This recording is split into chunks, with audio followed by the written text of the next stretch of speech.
Bismillahirrahmanirrahim. Assalamualaikum warahmatullahi wabarakatuh kepada semua murid 2 PAT. Cikgu dapat senaraikan semula Saiful, Hazim, Farhan, Akif, Aina, Sazani, Ikwan, Aiman, Haikal dan Faizul. Apa khabar semua? Alhamdulillah, cikgu doakan supaya kamu semua dalam keadaan sihat, sejahtera, diberi kesihatan dan keselamatan yang baik. Jadi, tanpa membuang masa, cikgu dan kita sama-sama meneruskan pengajaran dan pembelajaran di rumah, iaitu secara PDPR, iaitu pada hari ini, iaitu pada minggu pertama 22 Januari 2021, hari Jumaat, penghulu segala hari. Jadi cikgu akan meneruskan pengajaran untuk CJ Kemahiran Malaysia SKM pada modul 5, melaksanakan kerja pembajaan, seperti mana yang kamu dapat lihat dalam paparan skrin sekarang ini.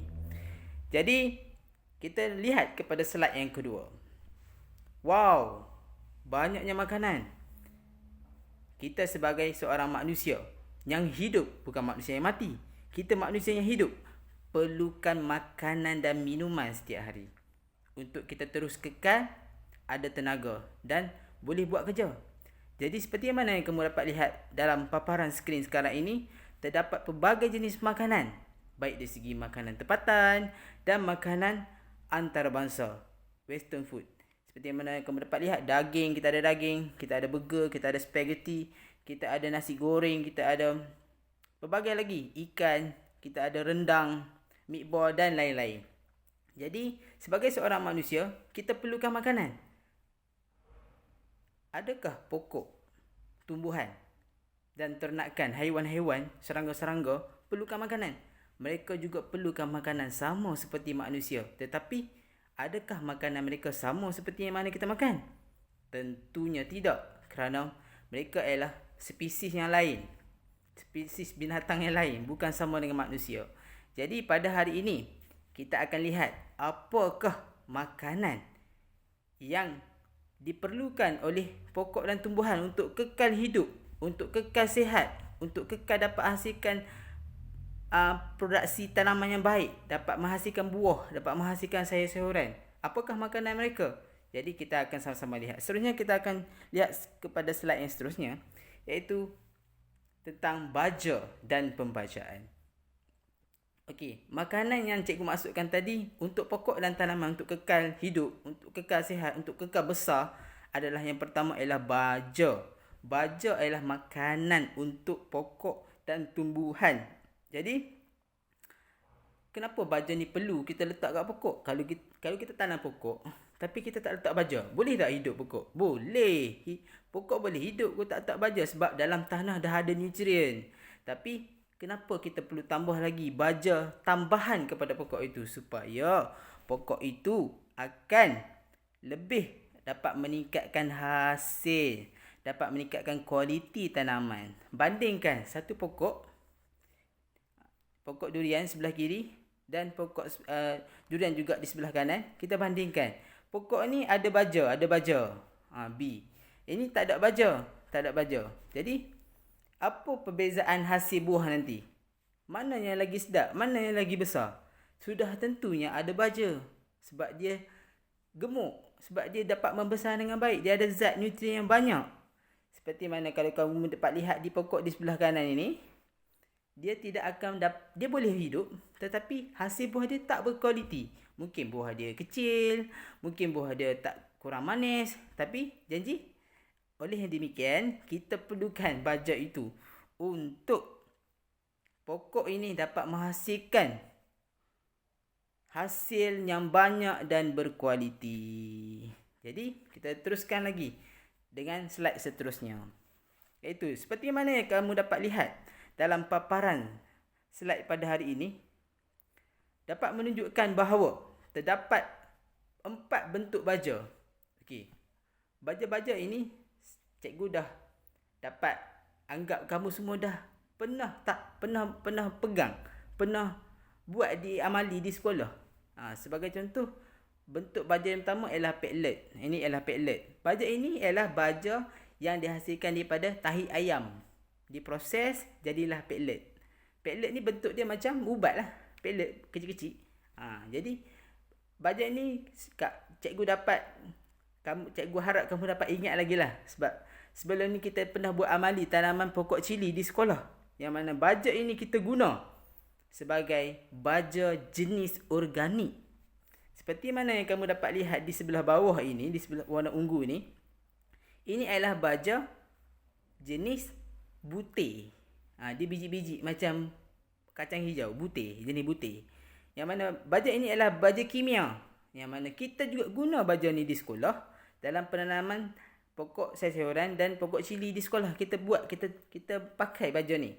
Cikgu harap kamu dapat ingat lagi baja ni. Baja ini adalah baja jenis baja kimia, NPK green.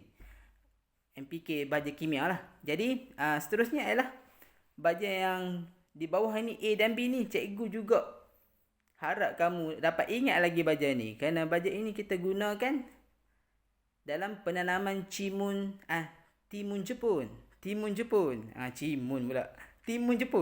Kita pakai baja AB ni. Kita campur dalam tundram. Kemudian kita buat pengairan secara timer. Yang mana kita salurkan air berserta dengan air baja sekali untuk tanaman timun kita. Gemuk-gemuk timun kita. Jadi seterusnya adalah bentuk baja yang keempat adalah jenis debu. Baja ini mungkin kamu tak pernah guna lagi. Tapi mungkin setelah sekolah buka nanti kita dapat aplikasi. Kita dapat guna baja ini. Baja ini adalah baja jenis CIRP, Iron Rock Phosphate. Baja ini kita perlu. Sebelum kita tanam pokok, kita kena tabur dulu baja ni. Untuk apa? Untuk supaya pertumbuhan pokok itu lebih baik. Kerana dia dapat menggalakkan pertumbuhan akar. Seperti mana yang kita dapat tahu, dalam penanaman pokok bagi anak benih, mula-mula kita tanam dia susah nak hidup. Sebab apa? Dia tak ada akar yang kuat lagi. Jadi baja jenis CIRP ini dapat membantu pertumbuhan akar pokok. Ini adalah baja jenis debu. Okey, kita ulang balik. 4 bentuk baja. Yang pertama adalah pellet. Yang kedua adalah debu. Yang ketiga adalah butir. Yang keempat adalah cecair. 4 jenis baja. Cikgu harap kamu semua ingat bentuk 4 bentuk baja ni. Tak ada bentuk lain dah. 4 bentuk ni je baja yang ada. Selanjutnya kita pergi kepada slide yang kedua. Slide yang seterusnya. Iaitu slide ini ialah menerangkan tentang jenis baja. Dalam pertanian pada hari ini terdapat 2 jenis kategori ataupun 2 jenis kategori baja yang terdapat. Yang pertama adalah jenis baja organik. Okey, baja organik ni kita tahulah. Baja organik ni baja yang semula jadi. Hasil daripada haiwan dan tumbuhan. Najis haiwan, sisa-sisa tanaman. Kita boleh proses ataupun kita boleh guna dia. Kita boleh guna secara terus ataupun kita proses jadi kompos. Kita boleh jadikan dia sebagai baja organik. Baja organik juga boleh diproses, dikilang. Yang mana dapat menghasilkan baja jenis bentuk pellet tadi tu. Pellet itu ialah hasil daripada najis haiwan, najis ayam. Kemudian diproses melalui proses kilang. Kemudian dia hasilkan jenis pellet. Okey, jenis baja organik ini kita perlukan satu penguraian dulu sebelum kita guna. Kalau kita tak pengurai, sebagai contohlah, ada seekor lembu, dia berak. Ada najis lembu. Kita cedok najis lembu tu, kita pergi letak kat pokok. Boleh tak boleh? Boleh. Itu ialah baja organik. Boleh. Tapi kesan dia adalah dia terlampau beresid. Dan yang kedua adalah terdapat benih-benih rumpai dalam najis tu yang menggalakkan pertumbuhan rumpai di ladang kita nanti. Jadi seeloknya kita buat proses dulu. Kita ambil baja organik yang dah diproses, dijual di kedai, ataupun kita proses melalui proses kita sendiri, iaitu kita buat proses kompos yang kita akan buat nanti di sekolah setelah sekolah buka nanti kan. Okey, seterusnya kita pergi kepada jenis baja yang kedua, iaitu baja kimia.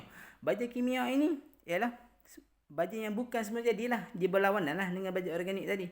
Dia baja kimia ni baja bukan semula jadi, yang diproses, dikilang secara kimia. Yang mana dalam baja kimia ini, dia terdapat pelbagai nutrien, dia terdapat bahan-bahan asing yang terdapat dalam bahan baja kimia ini.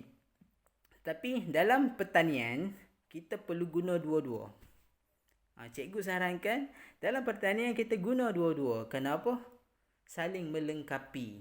Okey, baja organik pemberian untuk tanaman ambil ataupun tanaman jadikan dia sebagai zat untuk pokok itu, dia lambat untuk dia diambil oleh pokok. Jadi untuk baja kimia, dia tak lambat, dia cepat diserap oleh pokok. Baja organik tadi dia lambat serap. Baja kimia dia cepat serap. Jadi kita saling melengkapi. Kita kena guna dua-dua supaya hasil tanaman kita lebih jitu. Jadi seterusnya kita pergi kepada slide seterusnya. Iaitu seperti tadi ialah terdapat dua jenis. Ingat lagi tak? Jenis baja ni ada dua, iaitu baja organik dan baja kimia. Okey, sekarang ni kita pergi lebih dalam, iaitu baja organik. Okey, baja organik ini dia ada 3. Dia datang daripada 3 sumber. Yang pertama ialah tinja haiwan yang diproses. Tinja ni apa? Tinja ni erti kata lain dia tahi lah, najis. Najis haiwan ataupun najis tahi ayam pun boleh. Tahi lembu pun boleh. Tahi kambing pun boleh. Jadi tinja haiwan ini yang diproses. Maksud dia, untuk baja organik ni digalakkan kita pakai baja yang telah diproses. Kalau kita pakai baja yang seperti mana cikgu cakap tadi tu, ada seekor lembu dia begok, kita cedok, kita pergi letak kat pokok, boleh tak? Boleh. Tapi baja tu berbau, busuk, susah nak urus. Ada banyak rumpai dalam najis haiwan ni. Jadi untuk kita nak elakkan dari segi bau, nak elakkan dari segi pertumbuhan rumpai dekat ladang, kita gunakan baja organik yang dah diproses, yang dijual di kedai. Salah satunya ialah baja tahi ayam ini, ataupun dalam nama family dia adalah cikedang. Okey. Untuk seterusnya yang kedua ialah sumber kedua baja organik ni datang daripada mana? Sisa ladang. Sisa ladang ni ialah seperti mana? Daun-daun jagung, batang-batang jagung, sisa-sisa tanaman seperti sawit. Sisa-sisa lain-lain lah, pelbagai sisa ladang ni, pelbagai sangat. Dari segi lebihan-lebihan makanan haiwan pun boleh jadi sebagai sisa ladang. Dan seperti mana gambar yang kamu dapat lihat dalam paparan skrin ini ialah sekam padi yang diambil daripada pemprosesan padi di sawah. Jadi sekam padi itu juga boleh dijadikan sebagai baja organik. Kemudian yang ketiga ialah sisa kilang pertanian. Sisa kilang. Sebagai contoh, kita tengok banyak lori sawit atas jalan raya kan. Jadi lori ni bawa sawit, dia pergi ke kilang. Kemudian kilang proses ambil minyak. Kemudian sisa daripada minyak tu, tandan sawit, hampas daripada sawit ni, kita boleh juga jadikan dia sebagai baja organik. Okey, 3 baja organik: tinja haiwan yang diproses, sisa ladang dan sisa kilang pertanian. Seterusnya kita pergi kepada baja kimia. Baja kimia ni ada 3 juga. 3 juga sumber dia. Yang pertama ialah jenis baja tunggal. Bukan babi tunggal lah, baja tunggal. Baja tunggal ni ialah baja yang mengandungi satu saja nutrien, satu saja zat dalam baja tu. Sebagai contoh, baja urea. Baja urea ni seperti mana kamu dapat lihat dalam gambar ni, ialah dia berbentuk seperti garam. Dia biji-biji besar ataupun garam kasar lah orang panggil. Tapi dia bukan garam, dia adalah baja urea untuk tanaman. Sering kali digunakan dalam penanaman jagung untuk menggalakkan lagi menghasilkan buah jagung yang lebih gemuk-gemuk, yang lebih berkualiti lah. Jadi seterusnya kita pergi kepada baja yang ke sumber baja kimia yang kedua, iaitu ialah baja campuran. Baja campuran ni ialah kita campur secara fizikal. Makna kata, kita ambil satu baja kimia yang seperti urea, kemudian kita gabung dengan satu lagi jenis baja kimia yang lain. Kemudian kita gabung secara fizikal, jadilah dia sebagai baja campuran. Kita campur secara sendiri. Jadi untuk baja yang ketiga ni ialah baja sebatian. Baja sebatian ni yang ketiga, yang kedua, yang kesatu. Kemudian baja yang ketiga ni ialah baja sebatian. Baja sebatian ni ialah baja kimia juga. Baja kimia yang digabung-gabungkan nutrien dia secara kimia dikilang. Beza ada beza tak? Beza dua ni. Baja campuran dengan baja sebatian ni beza. Ini digabung secara fizikal. Maksudnya digabung sendiri-sendiri, ambil satu baldi urea, satu baldi lagi baja kimia yang lain, jenis nutrien yang lain, kita gabung, kemudian kita gabung secara fizikal, gabung secara sendiri-sendiri. Kemudian untuk baja sebatian ni dia tak gabung sebarangan, dia gabung secara kimia dikilang. Tu dia terhasilkan NPK tu. N tu nitrogen, P tu ialah potasium, K tu ialah kalium. Okey. Seterusnya kita pergi kepada slide yang seterusnya. Okey, kaedah pembajaan. Kaedah kita nak baja pokok ni macam mana kita nak baja pokok ni? Betul tak? Kita nak baja pokok ni macam mana? Okey, terdapat 5 kaedah untuk kita nak baja pokok ni. Okey. Ingatlah 5 perkara ni. Yang pertama ialah tabur. Tabur. Yang kedua adalah alur. Yang ketiga adalah pokek. Yang keempat adalah sembuh. Yang kelima adalah titis. Okey, kita akan pergi satu demi satu supaya kamu dapat faham. Bila dah ada baja, kita tak tahu kaedah nak baja tak jadi juga. Jadi, biar kita ada baja, tapi kita tahu macam mana kita nak baja pokok. Okey, yang pertama, slide yang pertama. Okey, kaedah pembajaan pertama adalah tabur. Tabur.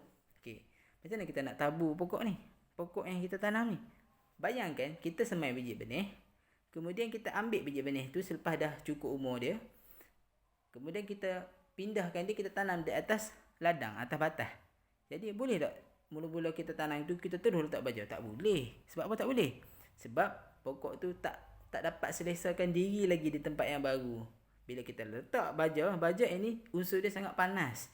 Bila kita letak, berkemungkinan besar pokok tu akan mati.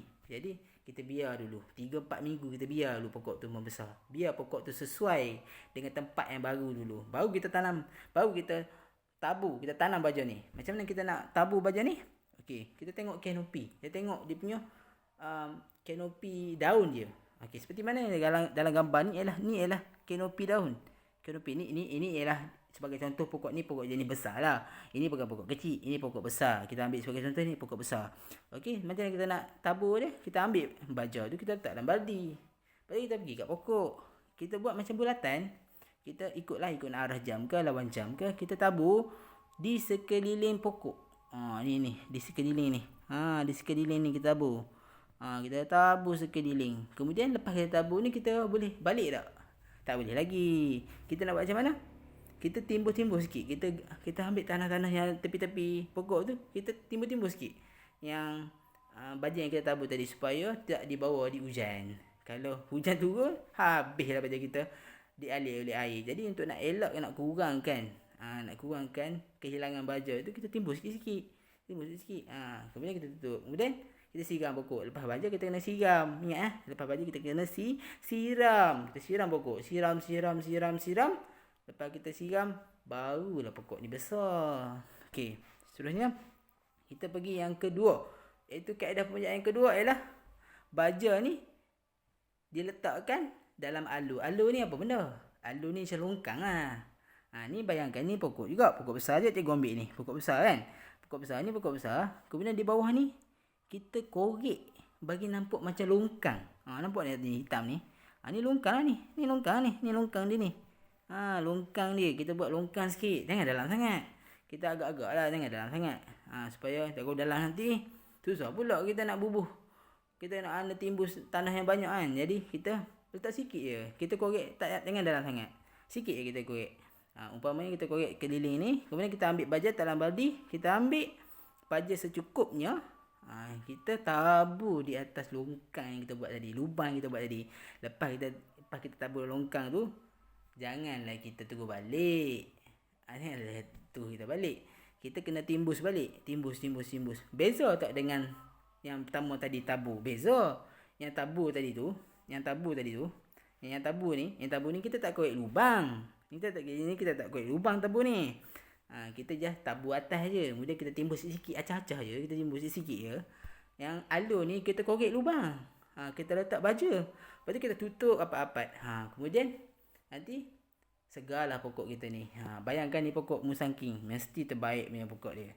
Kemudian seterusnya kita pergi ke kaedah pembejaan yang ketiga, iaitu poket.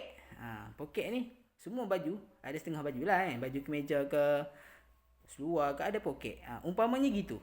Ni adalah sepokok. Ni bayangkan ni pokok besar.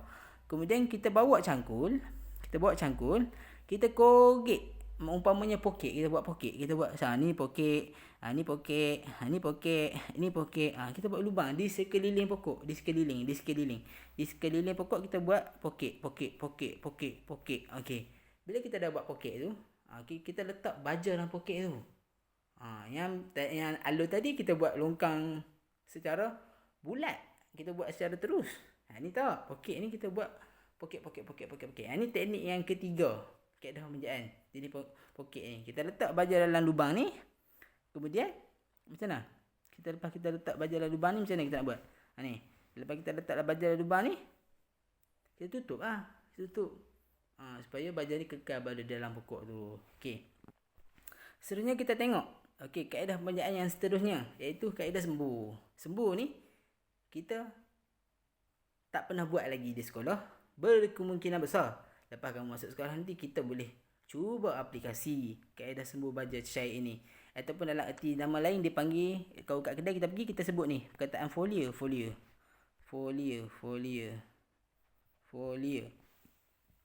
ni adalah baja cecair. Baja cecair ni kita masuk dalam tong penyiram.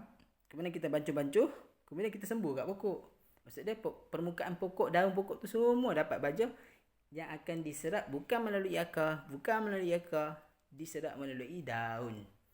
Baja itu diserap melalui daun. Untuk kaedah ni lah, untuk kaedah yang sebelum-sebelum tadi tu, kaedah poket, kaedah alur, kaedah tabur, baja diserap melalui akar.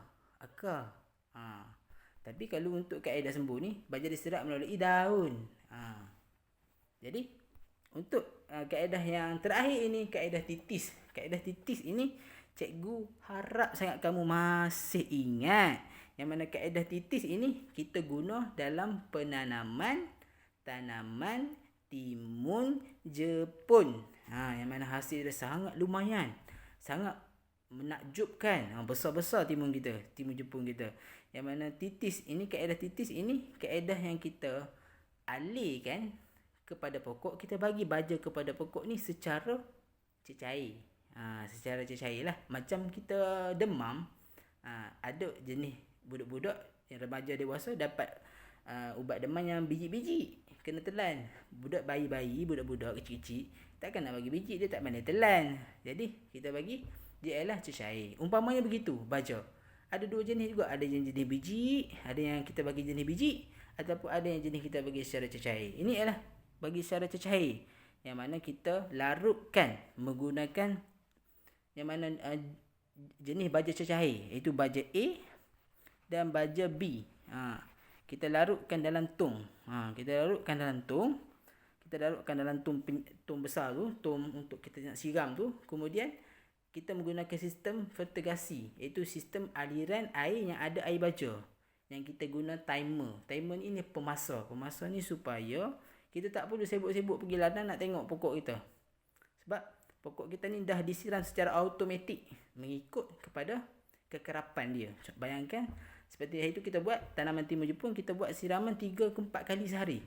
Perbezaan waktu tu pukul 7, pukul 11, pukul 4, pukul 6 petang. Jadi kita buat penjarakan antara jam tu, sekali siram 3 ke 4 minit ataupun 5 minit supaya pokok ni sentiasa dapat air baja tu.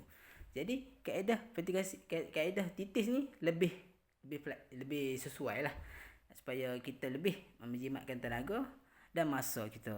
Jadi sebelum cikgu lupa, untuk modul 5 ini tentang baja, ada lagi subtopik lain yang kita akan jumpa kepada sesi pembelajaran kelas online yang akan datang. Jadi sebelum cikgu lupa, baja ni juga dia ada mikro dan makro. Ingat mikro dan makro. Mikro ni kecil. Kecil lah, dia kecil-kecil ataupun jenis yang kecil lah. Makro ni dia besar. Nak mudah faham begitulah. Mikro kecil, makro ni besar. Jadi baja ni ada jenis mikro, ada jenis zat yang mikro, kecil-kecil, zat yang kecil. Ada yang jenis makro, zat yang jenis besar. Jadi dalam baja tu kita perlu lihat label pembungkusan baja tu. Ada setengah dia akan nyatakan di situlah. Jadi sebelum cikgu lupa, untuk kamu diminta untuk melihat video pengajaran ini terlebih dahulu, dan di akhir setelah selesai melihat video ini, cikgu ada sediakan link untuk kamu jawab soalan, ataupun kalau tak ada link sekalipun, cikgu akan buat satu skema soalan, kamu buat di situ. Nantikanlah, mungkin buat Google Form ataupun buat kaedah lain. Okey, jadi setakat itu saja untuk sesi pengajaran dan pembelajaran kita di rumah pada minggu pertama ini. Cikgu harap sangat-sangat kamu dapat memahamilah apa yang cikgu katakan ini. Sebab ini perkara mudah saja. Baja dan pembacaan ni kita dah buat di sekolah. Cikgu dah buat, cikgu dah tunjuk, kita dah buat sama-sama. Jadi ini ialah sesi untuk kita nak mantapkan balik kita punya pemikiran kita, supaya kita ni lebih matang, lebih ingat apa yang kita belajar sebelum ni. Okey, sebelum kita nak tamatkan sesi ni, cikgu nak ulang sikit lagi tentang perkara penting. Okey, ingat lagi tak, bentuk baja ada 4 jenis: padlet, debu, butir dan cecair. 4 bentuk je, tak ada bentuk lain dah. Okey, jenis baja ada 2 jenis je: baja organik, baja kimia. Baja organik, baja kimia. Baja organik, baja kimia. Ingat tu. Jadi baja organik ni dia ada tinja haiwan yang diproses, ada sisa ladang, ada sisa kilang pertanian. Ada 3 sumber. Baja organik datang daripada 3 sumber. Baja kimia pula datang daripada 3 sumber juga. Baja tunggal yang ada 1 nutrien je. Baja campuran digabung secara fizikal. Baja sebatian ni digabung secara kimia. Pelbagai untuk kedua-dua baja ni dia gabung banyak nutrien. Okey. Untuk kaedah pembajaan ada 5 jenis. Iaitu yang pertama tabur, alur, poket, sembur dan titis. Tabur, kita tabur sekeliling pokok, kita timbus sikit-sikit. Kemudian alur, kita korek lubang keliling pokok, kita letak baja, kemudian kita timbus balik. Kemudian poket, kita buat poket di sekeliling pokok, kita masuk baja, kita tutup balik. Sembur, kita sembur secara cecair, kita sembur di atas permukaan pokok. Dan yang terakhir sekali adalah titis. Kaedah titis ni kaedah kita salurkan air baja tu melalui wire pipe micro tube yang kecil. Disalurkan kepada setiap pasu ataupun setiap plastik yang terkandung benih pokok, seperti mana yang dalam gambar ni lah. Kita setiap pasu tu ada dia punya pipe micro tube tu. Jadi setakat itu sajalah untuk sesi pengajaran pada minggu ini. Jadi jangan nantikan video yang akan datang. Cikgu akan tunjukkan video-video untuk pengajaran yang lain. Jadi setakat itu saja. Sekian, wabillahi taufiq wa hidayah. Wassalamualaikum warahmatullahi wabarakatuh. Okey, jaga diri, jaga keluarga, jaga kesihatan dan keselamatan. Bye. Assalamualaikum.